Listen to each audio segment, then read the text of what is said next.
just got interrupted there with a phone call. So the seats, obviously you have the heating and cooling when you press the button here, but if I press it again, now we're back to air.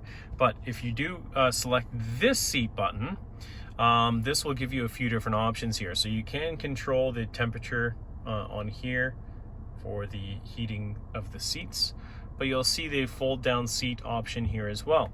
So if I press this, this is going to allow me to select which seats I want folded up or down. And because this car has power folded seats, it'll give us this option, right? So if I tap this, now they're folded down. You can fold them up just like so. Or if you want to select anything for the middle seats, you can do that as well. And while it's going, if you don't want it to go or you change your mind, you can just press this cancel button here and that will do it. And that will stop it, of course. Seats just moving around a little bit in the back there, just adjusting. So you can change the fold up and fold down. Also in the trunk. So on the left hand side, you'll see a fold up, fold down option. There's also a power inner tailgate button there as well.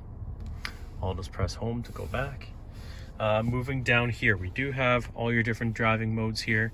So right now, this is set for your general driving program. This is grass, gravel, snow, mud, sand, and rock. To change it, you just tap this guy and will pop up.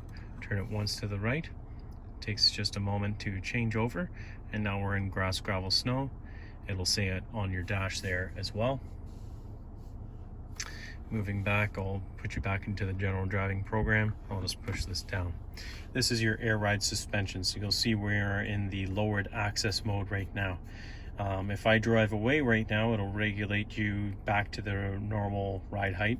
If I press it up once, that's going to bring us back to the ride height without driving away.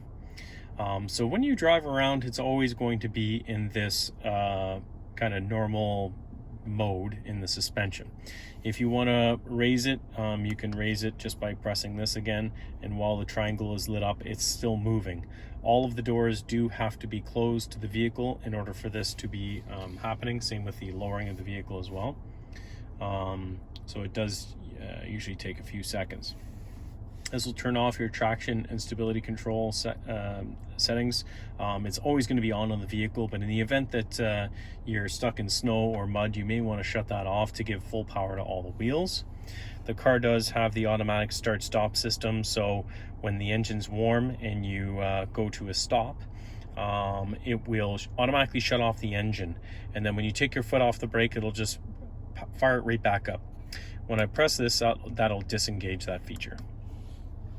Your electronic parking brake is right here. Every time you put the car in park, it'll automatically turn it on. Every time you put the car in drive, it'll automatically take it off. But if you do want to control it manually, you can. Your foot does have to be on the brake pedal itself. Press it down and then it will release it. Pull it up and it activates it. The only two things to show you over here are pertaining to off-roading. So this is going to be hill descent control. So in the event that you're off-roading, you're going down an extremely steep hill, it'll moderate the brakes at a very, very slow pace in order to safely descend you down a steep hill. This is your four-wheel drive low, and what that will do is give you a completely different gear set to give you more maneuverability off-road. So it's more torque that's available to all the wheels. It's meant to be used at lower speeds. So normally what would be used on all the on-road driving would be four-wheel drive high, which it currently is in. You do have to put the car in neutral first, turn it over into neutral, then press four-wheel drive low and it will switch it over. Inside your center console here, we do have a little cooler box.